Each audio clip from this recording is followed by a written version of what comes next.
Hello friends, దేవుని కృప వల్ల అయ్యగారు అమ్మగారు మీ అందరికీ దేవుని యొక్క విలువైన ప్రసంగములు స్వయంగా రాసినవి మీకు అందచేయాలని కోరుకుంటున్నాం. మా పుస్తకంలో సిలువ ధ్యాన ప్రసంగములు 83 ప్రసంగములు, క్రిస్మస్ ప్రసంగములు 50 ప్రసంగములు, బైబిల్లోని స్త్రీల ప్రసంగములు 72 ప్రసంగములు, మోషే సుఖోపవాస ప్రసంగములు 63 ప్రసంగములు.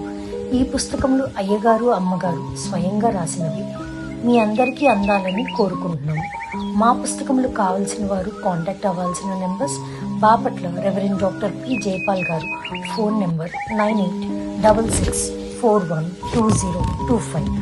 గుంటూరు డాక్టర్ పి ప్రసాద్ రావు గారు, ఫోన్ నెంబర్ 9413685994 అండ్ 9705789407.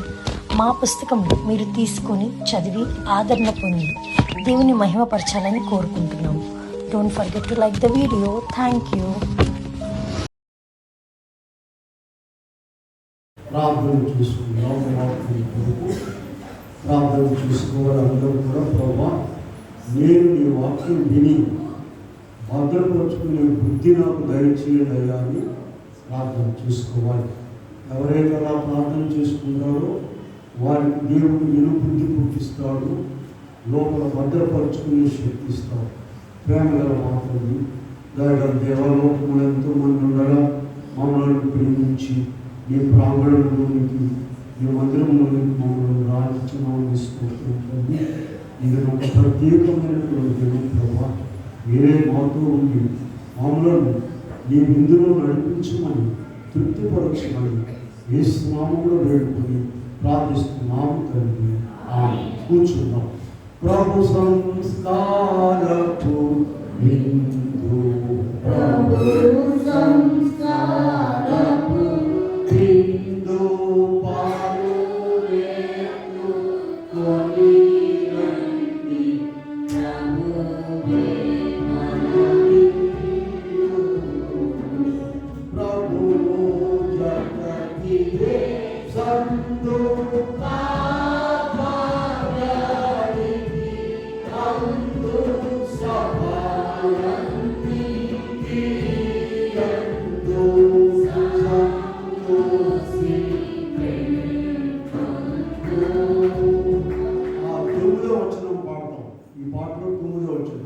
మనము ప్రభుని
యెషయా గ్రంథము 29వ అధ్యాయంలో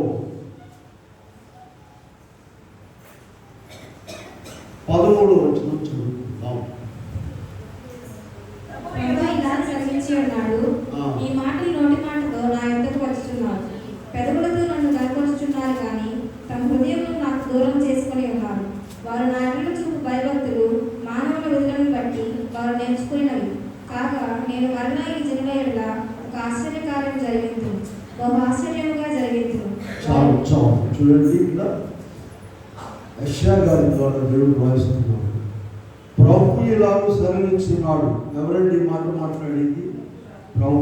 ఈ ప్రజలు నోటి మాటతో నాయకు వచ్చుచున్నారు, పెదవులతో నన్ను ఘనపరుచుచున్నారు, కానీ తమ హృదయమును నాకు దూరం చేసుకుని ఉన్నారు. వారు నా ఎడల చూపు భయభక్తులు మానవుల విధులను బట్టి నేర్చుకునినవి. ప్రియమైన వాళ్ళారా, ప్రభు నామమున కృపా సమాధానములు దేవుడు మీకు అనుగ్రహించును గాక. భక్తులైన వారు పరిశుద్ధ గ్రంథము అద్దం అన్నారు. అద్దములో మనం ఇంటి దగ్గర బయలుదేరేటప్పుడు అద్దం చూసుకొని మనల్ని మనం చక్కపరుచుకుని వస్తాము, మంచిది. ఆంతర్య పురుషుడు ఉన్నాడు. ప్రతి మనిషికి లోపల ఇంకొకడు ఉన్నాడు, మర్చిపోవాకండి. ఆంతర్య పురుషుడు ఎలా ఉన్నాడో ఈ అద్దము మనకు చూపిస్తుంది. ఏ అక్రమం ఉందో, ఏ దుర్మార్గత ఉందో మనలో, ఏమో ముఖం మీద ఏదైనా ఒక మచ్చ కానీ ఏదైనా ఆ పని చేసేటప్పుడు ఒక గీత పడింది అనుకోండి నల్లగా, ఏం చేస్తారా మన వెంటనే అట్లా గుంచుకుని వస్తారా? నేను వంట చేసేటప్పుడు పడిందని మనిషి అని చెప్తారా? వెంటనే అద్దం తీసుకొని చూసుకొని సరి చేసుకొని మరి పౌడర్ సరిపోయిందా లేదా, ఎక్కువ అయితేనేమో బజార్లో ఎగతాళి చేస్తారు, తక్కువ అయితే మళ్ళీ అందం తగ్గిపోద్ది. సమపాడలు రాసుకొని మంచిదే మంచిదే మంచిది. ఆంతర్య పురుషుని విషయం ఏంటి?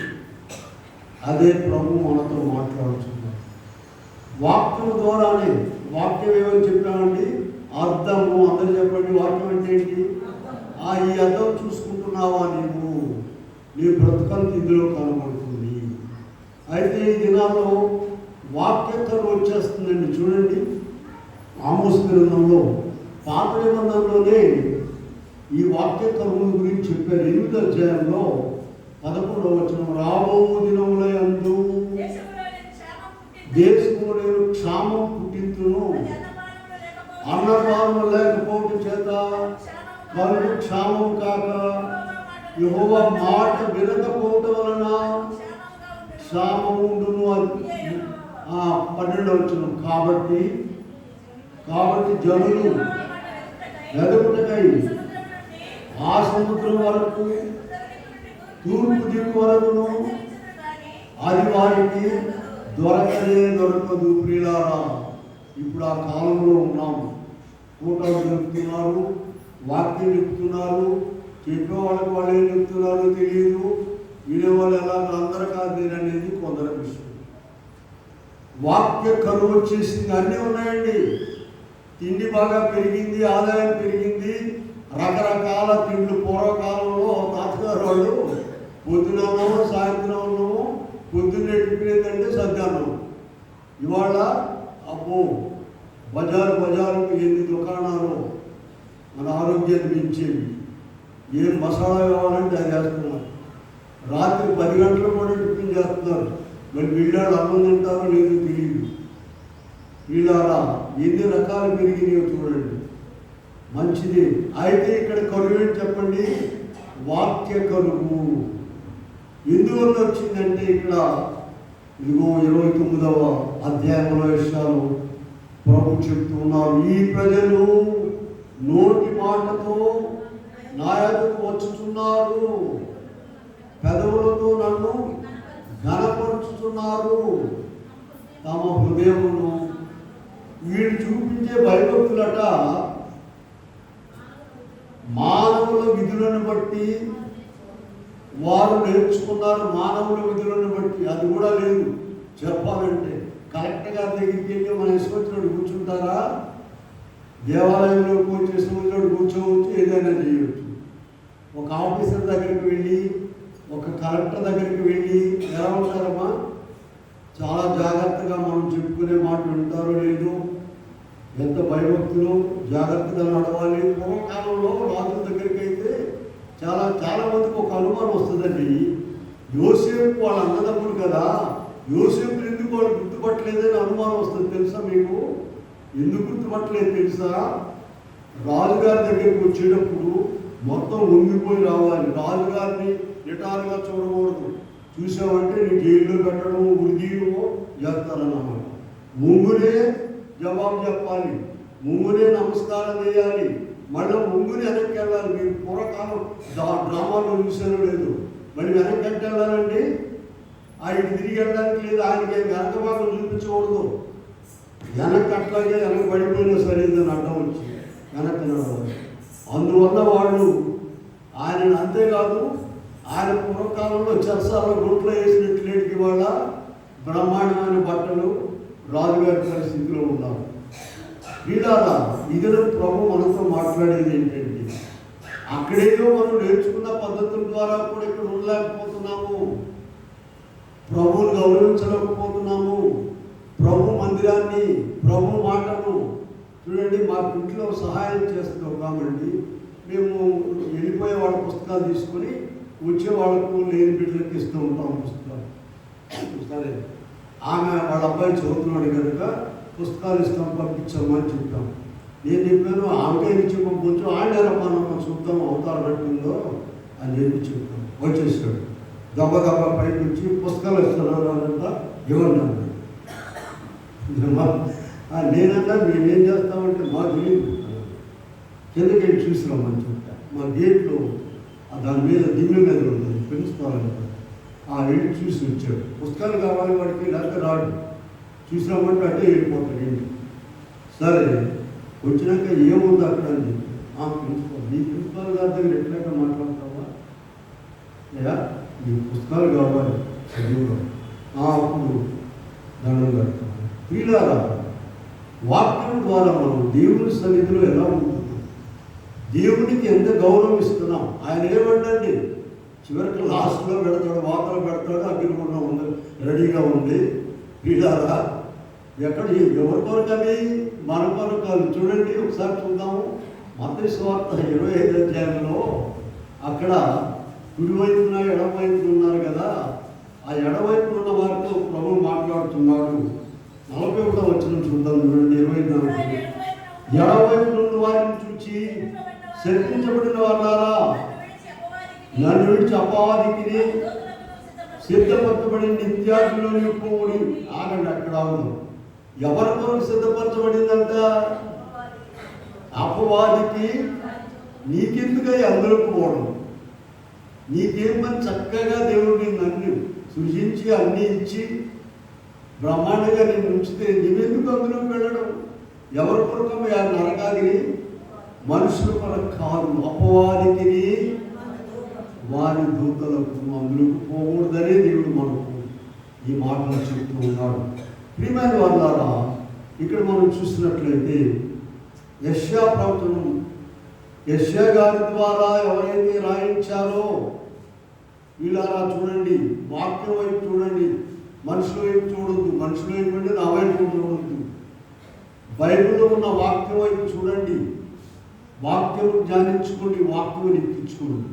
చూడండి, యెషయా గారి ద్వారా రాయించిన ఆయనే శరీరధారిగా ఈ లోకానికి వచ్చి మత్తయి సువార్త 15వ అధ్యాయంలో 9వ వచనంలో మాట్లాడుతున్నారు. చదవండి 15:9.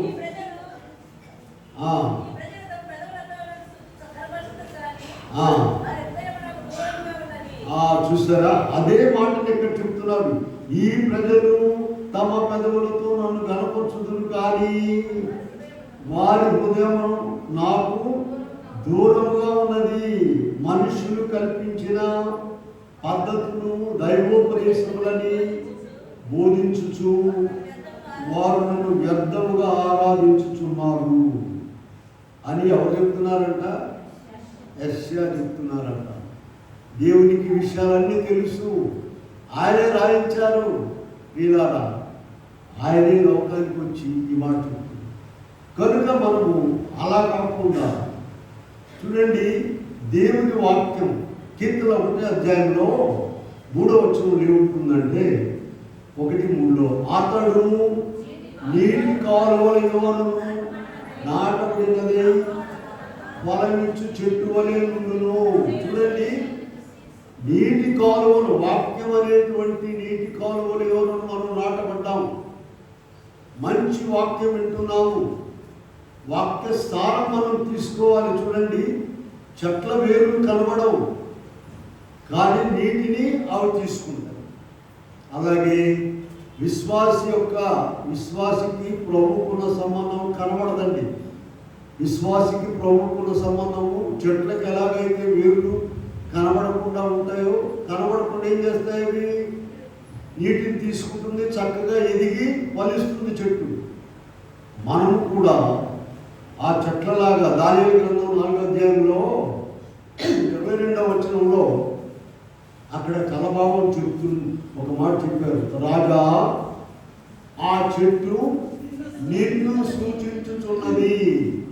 చూసారా, ఈ చెట్లు ఎలాగైతే నీటి కాలువలు ఎవరు నాటబడి అవి ఫలిస్తున్నాయో ఎదుగుతున్నాయో, మనము కూడా ప్రియమైన వాళ్ళారా ప్రభువులో ఎదగాలంటే, ఫలించాలంటే ఏ ముఖం తీసుకోవాలండి? వాక్యసారము తీసుకోవాలి. వాక్యసారం ఇంటికాడ వాక్యం చదవడానికేమో తీరదు, ఇక్కడికి వచ్చి వాక్యం వినడానికేమో మనసు కుదరదు. ఇంక ఎట్లాగండి సచ్చేది? వాక్యసారము తీసుకోవాలి. ఈ వాక్యసారము తీసుకోకపోవడం వలన ఇక్కడ ఎదుగుదల లేదు. చూడండి, ప్రార్థన చేయడంలో ఎదుగుదల లేదు, బైబిల్ చదవడంలో ఎదుగుదల లేదు, దేవుని పనిలో పరిచర్యలో ఎదుగుదల లేదు, ఆయన లక్షణాలు కలిగి ఉండడంలో ఎదుగుదల లేదు, గుడికి రావడంలో ఎదుగుదల లేదు, ఇతరులను నడిపించే పద్ధతిలో ఎదుగుదల లేదు, సువార్త చెప్పడంలో ఎదుగుదల లేదు. దేంట్లో ఉంది మరి? తినటంలో ఉన్నది, కేజీలు పెరగడంలోనూ ఉన్నది. ఇది వరకు 3 అడుగులు ఉండేవాళ్ళు, ఇప్పుడు సఫిషియెంట్గా పెరిగారు. ఇది వరకు 20 కేజీలు ఉండేవాళ్ళు, ఇప్పుడు ఎంత అయిందమ్మా? మీరు చెప్తారు. మంచిది. కానీ వాక్యము ఆత్మ విషయాల్లో ఎదుగుదల ఉన్నదా మనం పరిశీలించుకోవాలని ప్రభు ఇది మనతో మాట్లాడుతున్నారు. ఎందువల్ల ఎదుగుదల లేదు? వాక్యం ఎప్పుడు కూడా సమస్యను వదిలిపెట్టదు. ఎందువల్ల ఆత్మ సంబంధమైన విషయాల్లో ఎదుగుదల లేదు అంటే, వాక్యము నీటి కాలంలో ఎవరు నాటబడినా కూడా లేదు. మంచి వాక్యం చెప్తున్నారు, నోట్ చేసుకోవాలని చెప్తున్నారు, సరే హృదయంలో నోట్ చేసుకోవచ్చు. మరి ఎదుగుదల ఉన్నదా? ఏ ఎదుగుదల అండి? అక్షరార్థంలో శరీర ఎదుగుదల కాదు, ఇది కూడా అవసరమే. ఆత్మీయ ఎదుగుదల ఉన్నదా? వాక్యం అనే నీటి కాలువలు ఎవరు మనం నాటబడినాము, ఎదుగుదల లేదు. ఎందువల్లంటే ఇక్కడ నామకార్థమైన స్థితి అనేది ఉన్నది. జాగ్రత్తగా వినాలందరూ. నామకార్థమైన పాపము. మేము అనేక పుస్తకాలు వెళ్ళిపోయి మేము ఏం చేస్తామని చాలాసార్లు చెప్పాము. ఇవాళ ఆదివారం కదండి, సాయంకాలం ప్రార్థన చేస్తాం మేము పలుకునేది. మా ప్రార్థనాంశాల్లో ఒక అంశం ఏంటంటే, వచ్చే ఆదివారం మంచి వాక్యం చేయండి. ఏంది ఎన్నాళ్ళు వచ్చే ఆదివారం? ఏ వాక్యం రాదా? ఆ ఏదేం చెప్తామని అనుకున్నామంటే పప్పులో కాలేసినట్టు. ఈ వారమంతా కూడా ప్రార్థన చేస్తాం వాక్యం కొరకు. పుస్తకాలు ఎన్ని పుస్తకాలు రిఫర్ చేయాలో అన్నీ కూడా చూస్తాము, కష్టపడతాము. ప్రభు అందుకే అందిస్తున్నారు వాక్యం మీద. చూడండి, ఇక్కడ ఈ నామకార్థమైనటువంటి స్థితి అనేది గొప్ప పాపము. మనమందరం పరిశీలించుకోవడానికి ఈ వాక్యం ప్రభు మనకి ఇచ్చారు. నామకార్థం అంటే ఏంటి? ఒకరు చేస్తున్నారని మనం కూడా చేయడము. అది వాడు చేస్తున్నారుగా ముందు మంచిదే. భక్తిగా ఉన్నవాడు, ప్రార్థన చేసేవాడు ఒక పని చేస్తున్నారు, మనం కూడా చేస్తున్నాము, మంచిదే. కానీ ఎప్పుడు అది అలాగే మిగిలిపోకూడదు. నామకార్థం అయిపోతుంది అలాగే మిగిలితే. ఆ పని ఏం చేయాలంటే భక్తిలోకి నడిపించాలి నిన్ను. తర్వాత తప్పని కనుక చేస్తున్నాము. ఇలా పిల్లలు ఏం చేస్తారే, మాకు నుంచి ప్రార్థన చేసుకోవాలని చెబుతాం. వాడు తప్పదు కనుకని లేకపోతారనో మాకు నుంచి ప్రార్థన చేస్తాం. మనం కూడా అలా ఎప్పుడు అలా ఉండకూడదు. తప్పదు కనుక చేస్తున్నాము. ఇదంతా నామకార్థం. చేయకపోతే ఎవరన్నా అనుకుంటారేమో, ఇది కూడా నామకార్థమే. దేవుడు ఏమనుకోడుగా నువ్వేం చేసినా ఏ ఆట ఆడినా కూడా మనం అనుకోడు. ఆయన లాస్ట్లో ఉంటుంది కదా, చివర పెట్టాడు. పాత నిబంధనలు అయితే ఇమీడియట్గా యాక్షన్ ఉండేది దేవుని. అది ఇప్పుడు కొత్త నిబంధనలు అలా కాదు. ఆయన ప్రేమ, దయ, జాలి, కనికరం, కృప విస్తారంగా ఉంది కనుక లాస్ట్లో పెట్టేశాడు. ఎప్పుడు చెప్తుంటాను నేను, 2 కొరింథీ పత్రిక 5:10 ఎప్పుడు చెప్తాను కదా, దేహంతో ధరించినవి అవి మంచివైనా సరే చెడ్డమైనా సరే మనమందరము ఇక్కడ చూడండి, చేయకపోతే ఎక్కడ కీడు సంభవిస్తుందో, అంతేకాదు చాదస్తం కలిగి చేయడం, వాళ్ళు చేస్తున్నారు కనుక మనం కూడా చేస్తాం. ఇదంతా కూడా నామకార్థమైనటువంటి స్థితి అండి. ఈ నామకార్థమైన పద్ధతిలో చెడుకు మనలో ఉన్న చెడుకు పోదు, మనలో ఇతర చెడుకులను తెచ్చిపెడుతుంది.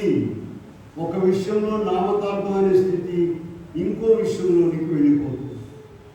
కనుక మనం వాక్యం చదివేటప్పుడు, ప్రార్థన చేసేటప్పుడు ఇంటి దగ్గర నిత్యము ప్రభు తలంపు ఉండాలి.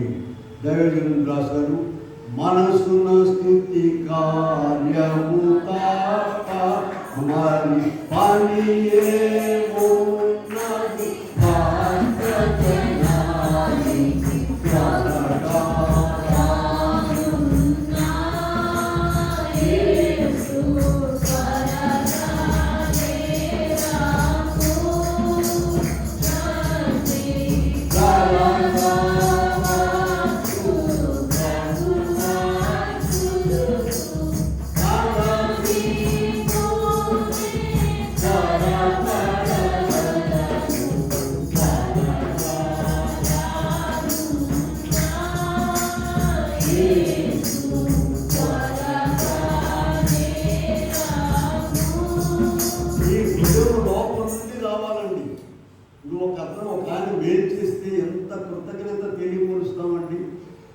చాలా వందనాలండి. మా పెద్దమ్మ ఉండేవాళ్ళు ఎప్పుడు నిండా వందనాలు అమ్మని చెప్పి వెళ్తి లేకుండా, అమ్మ మంచి పని చేశారమ్మా మా పట్ల, ఎట్లా అంటమ్మా నిండా వందనాలు అని చెప్పి. అలాగే మనము దేవుడు చేసిన వేళను బట్టి మన హృదయాలను కుమ్మరించుకోవాలి. నువ్వు నిజంగా ఆయనకు వందనాలు చెల్లిస్తున్నావా, కృతజ్ఞత చెల్లిస్తున్నావా, లేక పైన చెల్లిస్తున్నావా అనేది ఎవరు తెలుస్తుందమ్మా? పక్కన ఉన్న వాళ్ళకి తెలియదు. కాలేజీలో చేరతారు కదండి పిల్లలు, అమ్మో అప్పుడు అట్లు చక్కగా వేసి బట్టలు బాగా వేసుకుని ఎంత జాగ్రత్తగా వస్తారు. స్టూడెంట్ అంటే వీడియోలు అనుకుంటారు, అడ్డంగా తప్పుతాడు. ఇదంతా షోనే, ఇంటికాడ చదువు లేదు, ఏమీ లేదు. వాళ్ళు ఎత్తనారుగా ఇస్త్రీ ఏంటి బట్టలు వేసుకోవడము, పుస్తకాలు అన్నీ చక్కగా జాగ్రత్తగా వస్తాడు. ఎవడండి తప్పేవాడు. కనుక మనము అలాగే ప్రభు సన్నిధిలో ఉండే మనం కూడా హృదయాంతరంగాలు ఎవరో తెలుసండి. నీవు నిజముగా హృదయాన్ని ఆయన సన్నిధిలో, ఇప్పుడు ఈ నామకార్థమైన స్థితి ఏమైందంటండి, ప్రార్థనలో నామకార్థమైన స్థితి అయిపోద్ది. వాక్యం చదవడంలో, వాక్యం వినడంలో, చందా వేయడంలో, ఇతరులతో మాట్లాడడంలో యథార్థత ఉండదు. ఈ నామకార్థం అనేటువంటి పాపం వ్యాపించిపోదు. దానిని వ్యాపించకుండా ఉండాలంటే మనము అనుదినము సన్నిధిలో, ప్రభు సన్నిధిలో ప్రార్థన చేసుకోవాలయ్యా. ఇంకా నాలో ఏ పాపం ఉన్నదో నన్ను కడగండి కడగండి అని ప్రతి దినం కూడా ఆయన సన్నిధిలో ఎవరైతే ప్రార్థన చేసుకుంటారో వారే దేవుడికి ఇష్టమైన వారు ఉంటారు. ఆయన ప్రతి విషయంలో వారిని ఏం చేస్తారు చెప్పండి, కడుగుతారు, అవకాశం ఇస్తారు, మంచి పని చేస్తుంటారు. కనుక దీని అంతటికి ముఖ్యమైన కారణం ఏంటంటే ప్రియులారా, వాక్యమును, వాక్య స్థానమును తీసుకోవాలి. మీకు మంచి రిఫరెన్స్ చూపిద్దాం చూడండి. ఇందాక మనం చదివాం కదా ఆరాధనలో, 1 పేతురు పత్రిక 2వ అధ్యాయంలోకి వెళ్దాం చూడండి. 1 నుండి చూద్దాం. 2వ అధ్యాయంలో 1వ వచనం, ప్రభు దయాళుడని రుచి చూచి ఉన్నాడలా సమస్తమైన దుష్టత్వమును, కపటమును, వేషధారణను, అసూయను, దూషణ మాటలను మాని కొత్తగా జన్మించిన శిశువులను కోరిన వారై నిర్మలమైన వాక్యమును పాల వలన రక్షణలో ఎదుగు నిమిత్తము ఆ పాలన అపేక్షించుడి. ఏ పాలన అండి? గేదె పాలనను, డబ్బా పాలు కాదు. రక్షణలో ఎదగాలంటే, ఆత్మలో నీవు ఎదగాలంటే వాక్యమును బాగా చదువుకోవాలి. వాక్యము చదవకుండా నీకు రాదు. ఆ స్థానము నీలోకి రావాలంటే వాక్యం చదవాలి. 24 గంటలు అంటే పని పాట లేదా? ఇందాక ఒక వచనం పాడాము, మనసును స్థుతిగారేది తప్ప. మరి ఇప్పుడు వాళ్ళకి భోజనాలు ఎవరు పెడతారు? వాళ్ళు అన్నం ఎవరు వండుతారు? అంట్లు ఎవరు తోముతారు? ఇదే పని వాళ్ళకి. అలా కాదు, మనస్సును ఎప్పుడు కూడా ప్రభువులో లగ్నం చేసుకోవాలి. కాళ్ళు చేతులన్నిటి కూడా వాటి పనులు తెలుసు కనుక. ఎవరైనా మనిషి వచ్చాడు, తగాదు వచ్చింది, తిట్టాలని నువ్వు చెప్పక్కర్లా, నోటికి గుద్ది పడేస్తుంది నోరు. అయ్యా ఏ లెవెల్లో తిట్టాలంటే ఆ లెవెల్లో రెడీగా ఉంటున్నాడు. ఇలాగూ కాళ్ళు చేతులు శరీర భాగాలన్నీ కూడా వాటికి తెలుసు, ట్రైనింగు. కానీ నీ మనసును ఏం చేయాలి చెప్పండి? ప్రభువులు స్థిరపరచుకోవాలి. ఇదిగో ఈ వాక్యం పోనీపోకండి. 1 పేతురు పత్రిక 2వ అధ్యాయంలో కొత్తగా జన్మించిన శిశువులను కూలిన వారై నిర్మలమైన వాక్యమును పాల వలన రక్షణలో ఎదుగు నిమిత్తము.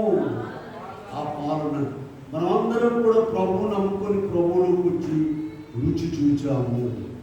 ఎలా ఉందమ్మా ప్రభు? ఎలా ఉన్నాడు? ఉప్పు ఎక్కువైందా లేదా ఉప్పు తక్కువైందా? మసాలా ఎక్కువైందా? ఎలా ఉంది? పాడండి, ఆ వచనం పాడండి. రుచి చూచి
ప్రార్థించి ఏం పొందాలి?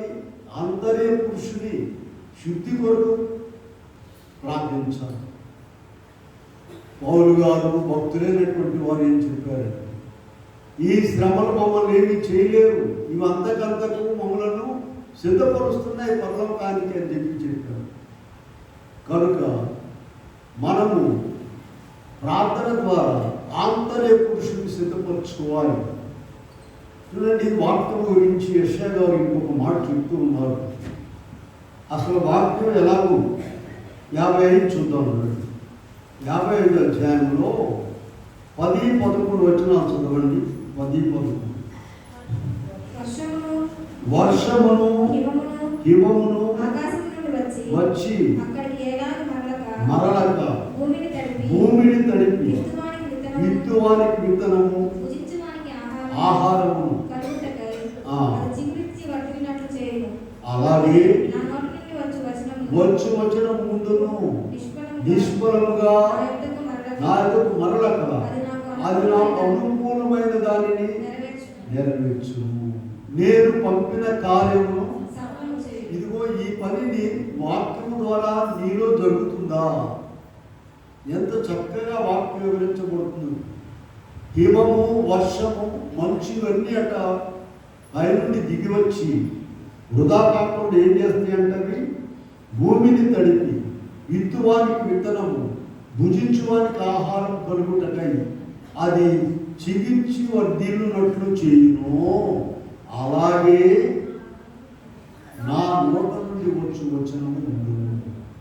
నిష్ఫలముగా అది నా యొద్దకు మరలక అది నాకు అనుకూలమైన దానిని నెరవేర్చును, నేను పంపిన కార్యమును సఫలము చేయను. ఇలా అటువంటి వాక్యము మనకి ఇచ్చారు. దాన్ని ఎవరు కూడా తేలిగ్గా తీసుకోరు. ప్రభు నోటి మాట ద్వారా మనకి ఇచ్చింది. లోకంలో ఎంతో మంది ఉండగా మనల్ని ప్రేమించి దేవుడు ఆ వాక్యమును మన చేతికి ఇచ్చారు.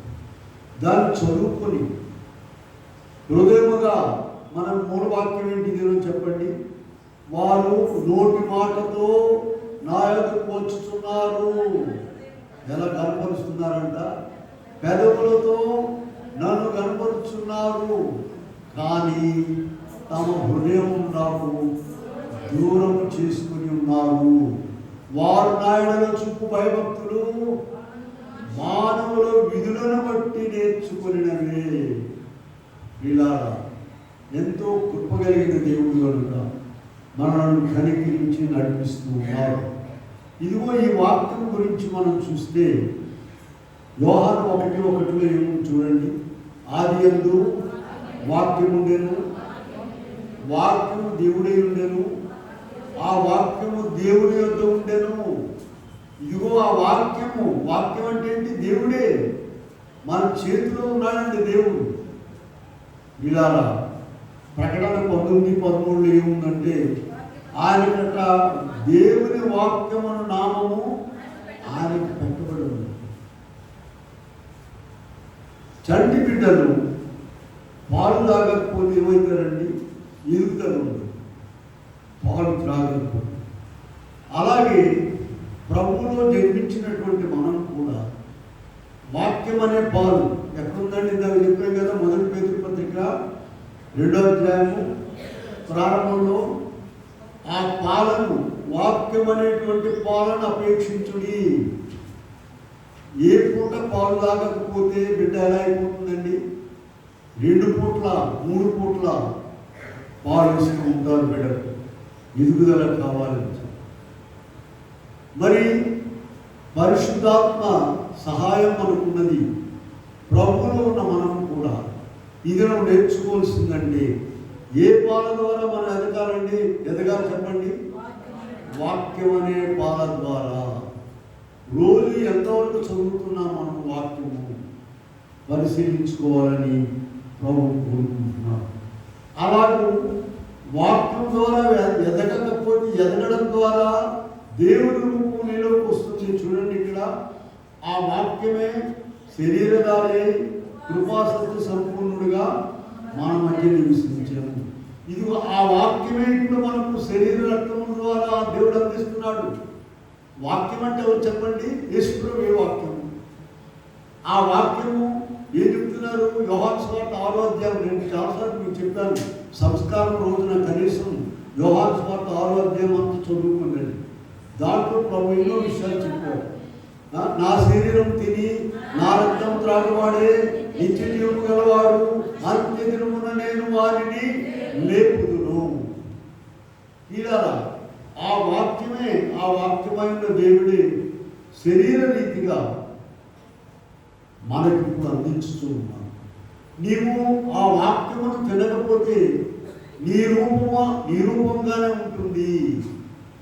వాక్యమును భుజించడం ద్వారా, వాక్య సారం తీసుకోవడం ద్వారా నీ రూపం మారిపోతుంది. 2 రూపాలు చూపిద్దాం చూడండి. గలతీ పత్రికలో చూసినట్లయితే మనము గలతీ 5:19 నీ రూపం కనబడుతుంది. ఆ పన్నే నీవే కనపడతావు.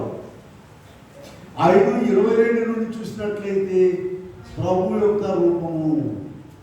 వీళ్ళ ఆత్మఫలమేదనగా 9 ఉన్నాయి. అక్కడ నీలో ఇవి కనబడుతున్నాయా? ప్రేమ, సంతోషము, సమాధానము, దీర్ఘశాంతము, దయాళుత్వము, మంచితనము.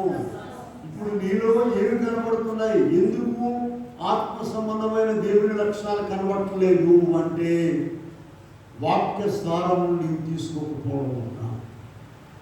దైవ లక్షణాలు మనం ఎప్పుడు చిన్న పుట్టాల్లో కూడా చెప్తుంటాము. దైవజనులు రాసించారు కనుక ప్రేమ, న్యాయము, సంతోషము, సమాధానము, దీర్ఘశాంతము, జీవము, స్వతంత్రత, ఇవన్నీ కూడా మరి మనలో ఉన్నాయా? ప్రేమ అంటే ప్రేమ ఇంట్లో వాళ్ళని ప్రేమించడం కాదు. ఒక్కొక్కళ్ళు అందరూ కూడా వాడి పిల్లల్ని ప్రేమిస్తే వాడి పిల్లల జోలికి వెళ్ళేవాళ్ళు భయం పడుతుంది. నువ్వు ప్రేమించడమే నీ పిల్లలు. ప్రతి మనిషిని కూడా అవి మనలో ఉన్నాయా లేదా పరిశీలించుకోవాలని ప్రభు కోరుకుంటున్నాడు. కనుక ఇదిగో 8 సంవత్సరాలు ప్రభువులో ఉంటూ ఆయన శరీర రక్తంలో ఆయన వాక్యమును నీలోకి తీసుకుంటున్న నీలో నీ కోపము, నీ బడాయి, నీ గొప్పలు, నీ అతిశయము, నీ గర్వము ఏమైనా మారినవా లేదా చెక్ చేసుకోవాలి. మనమే చెక్ చేసుకోవాలండి. ఏమైనా తగ్గిందా? ఒకనంటే స్కూల్కి పంపిస్తేనో చదివేస్తే కూడా తెలివిపోయిందంట. స్కూల్కి పంపముందే చాలా తెలివి గలవాడంట. స్కూల్కి పోతే ఏమని చెప్పండి, 2 రెళ్ళు 8 అన్నాడు. వీడాలా యేసుప్రభు నమ్ముకోకముందే నువ్వు మంచిగా ఉన్నావేమో, యేసుప్రభు నమ్ముకున్న తర్వాత జాడ్యం అంతా పట్టిందా చూసుకోవాలి, ఆలోచించాలి. వీటన్నిటికీ విరుగుడు ఉన్నదండి. సమస్యని కూడా దేవుడి సరిగ్గా వదిలిపెట్టాడు వాడు ప్రభు. ఇంటి దగ్గర 2 పూట్ల అయ్యా నన్ను మార్చు, నేను దొంగనయ్యా, నేను దొంగదాన్ని అయ్యా. ఎక్కడ ఎవరు చూడకుండా మత్తయి 6:6 చూసారా? మత్తయి 6:6 ఏముందమ్మా? నీవు వేరే ఇంటి గదిలోనికి కాదు, నీ గదిలోనికి వెళ్ళి రహస్యమును చూస్తున్నా అక్కడ ఒప్పుకో, అన్నీ ఒప్పుకో, ఆయన దగ్గర ఒప్పుకో. అయ్యా నాకు బుద్ధి లేదయ్యా, రోజు వాక్యం చదవలేకపోతున్నాను, తింటున్నాను, కానీ నన్ను క్షమించి నాకు బుద్ధి దయచేసి ఇస్తాడు ఆయన. ఇవి కాకుండా ఏవో అడగడం వల్ల ప్రభు చెప్పిన వాడు గుర్తు ఉంది కదండి మనకు. మొదట నా రాజ్యమును, అప్పుడు నువ్వు వాళ్ళు ఇష్టంతా అని చెప్పక నాకు తెలుసు.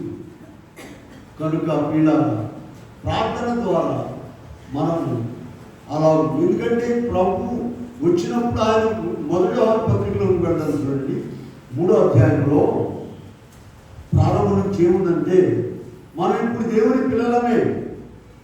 మొదటి యోహాను 3వ అధ్యాయం, ఇప్పుడు దేవుని పిల్లలమే.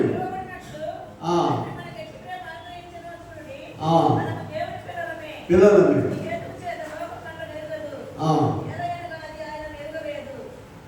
చదవండి. ఇంకా ఏమవుతుందో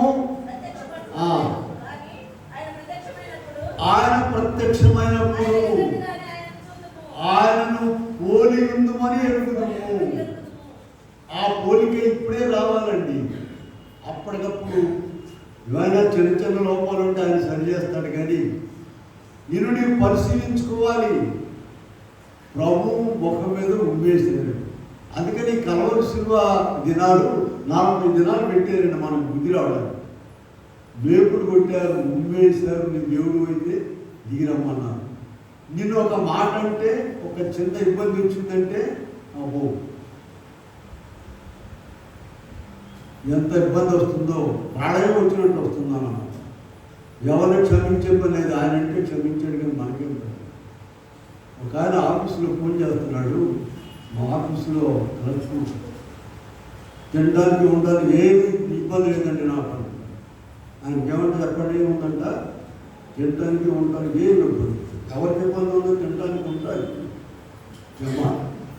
ప్రభువులో ఉండాలి. ప్రభువులో నీవేమున్నావు, నీలో మార్పమైనా ఉన్నదా ఆలోచించండి. ఇక్కడ మనం చూసినట్లయితే ఆ వాక్యము చూడండి. ఇక్కడ ఇర్మియా గ్రంథంలోకి వెళ్దాం. చూడండి, వాక్యాన్ని మనం ఆ వాక్యాహారం ఎలా తీసుకుంటున్నామో నేర్చుకుందాం. ఈ దినం 15:16 చూడండి.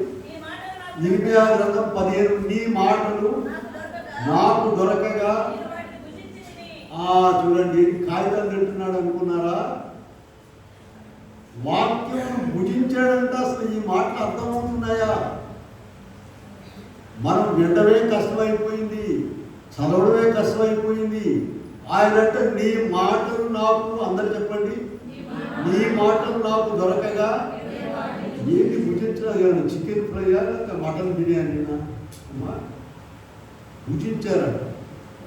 మనం ఏ స్థితిలో ఉన్నామో చూసుకో. మన వాక్యం ఎలా చదువుతున్నామో ప్రకటన గ్రంథంలో చూడండి, 10వ అధ్యాయం 9వ వచనంలో మనం చూస్తే యోహాను గారు 10:9 చూద్దాం. చదవండి.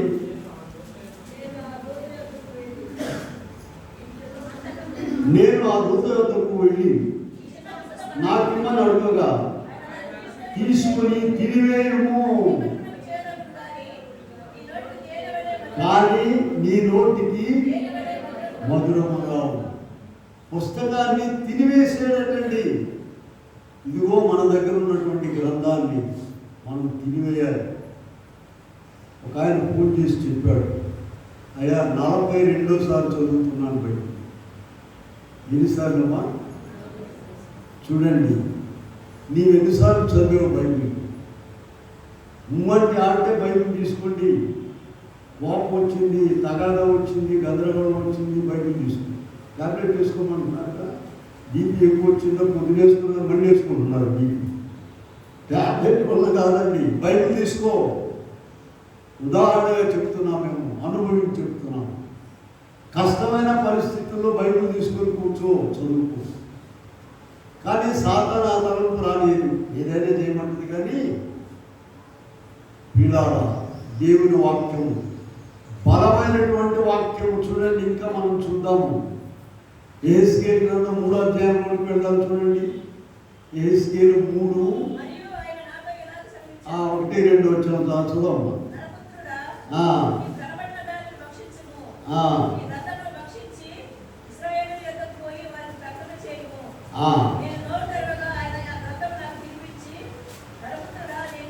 కనుక ఈ గ్రంథం ఏం చేయమంటున్నాడు? నీకు కనబడిన దానిని భక్షించి ఇశ్రాయేలు యొద్దకు పోయి వారికి ప్రకటన చేయము. యెహెజ్కేలు 3వ అధ్యాయంలో మనం ప్రారంభంలో చదువుతున్నాం.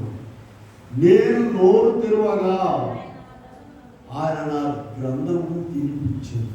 మా ఈ బైబిల్లో ఉందా చూసుకోండి. మంచి వాక్యం ప్రవహిస్తున్నాడు.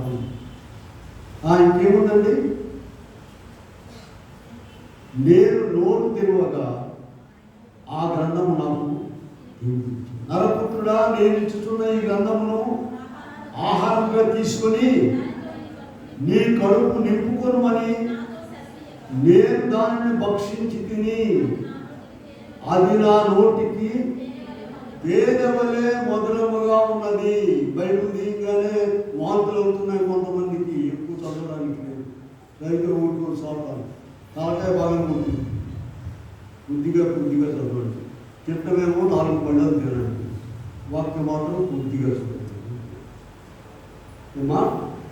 ఆయన నోటికి ఎలా ఉందంటే వాక్యము, ఈ వాక్యం ప్రభు మనతో మాట్లాడు. నీ నోటికి ఎలా ఉంది వాక్యము? ఈపిగా ఉందా, చేతిగా ఉందా? ఆలోచించుకోండి. కనుక ఇక్కడ మనం చూడండి, 81లోకి వెళ్దాం. చూద్దాం. 81 అధ్యాయంలో దావీదు గారు ఒక మాట 10 వచ్చింది చూద్దాం. 81:10 చూడండి. ఐగుప్తు దేశంలో నుండి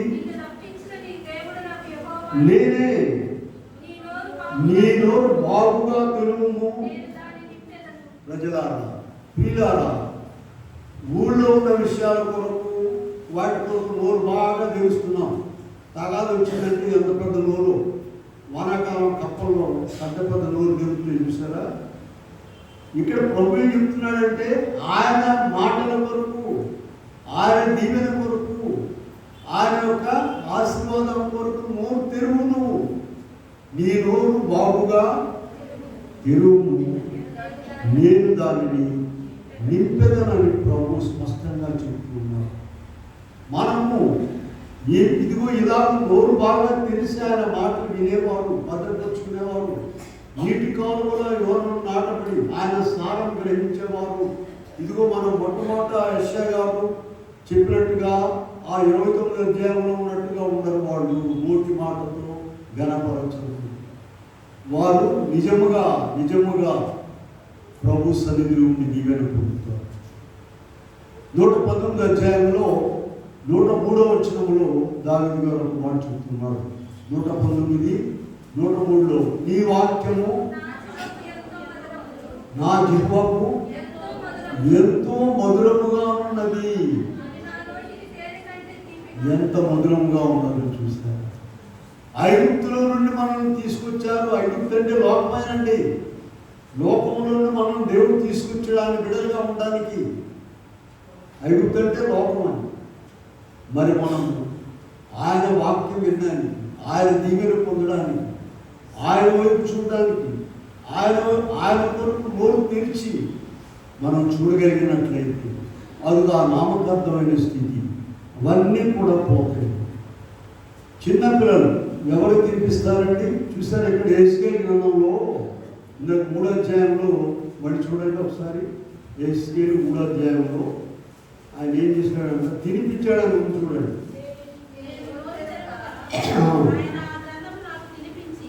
ఆ గ్రంథము నాకు తినిపించెను. గ్రంథం తినిపించారంటే ఏంటది? అన్నం ముద్దలా? నీయేసి తినిపిస్తున్నారా? ఎవరైతే తినిపిస్తారా? మనం చెప్పాలి. మీకు అందరూ తెలుసు. పెద్ద పెద్దవాళ్ళకి పెద్దవాళ్ళకి అదొక బడాయి కాలేజీలో చూస్తుంటారు కదా.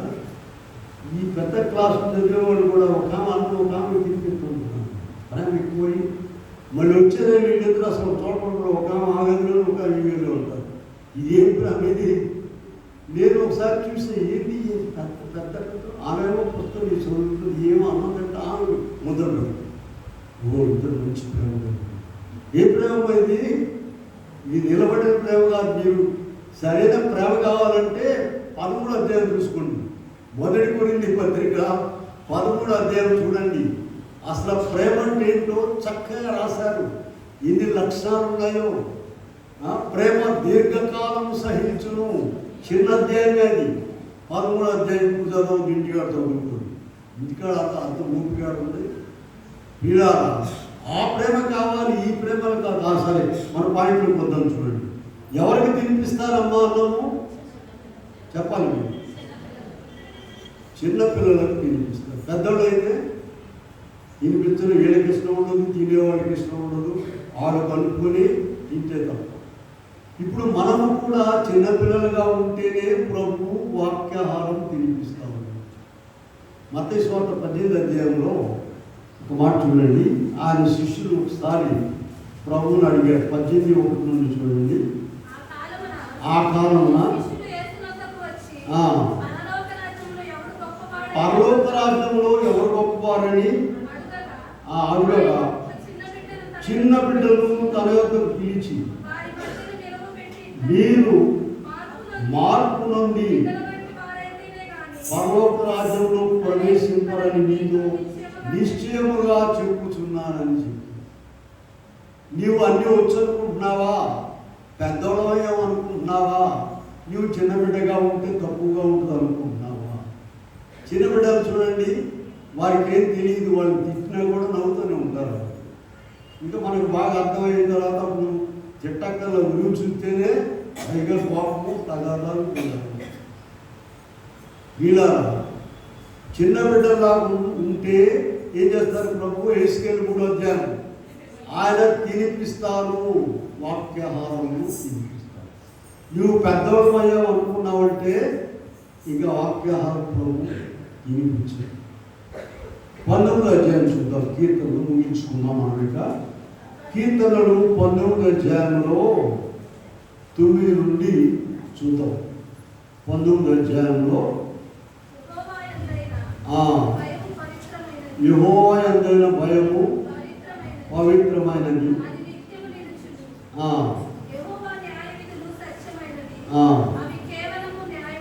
కేవలము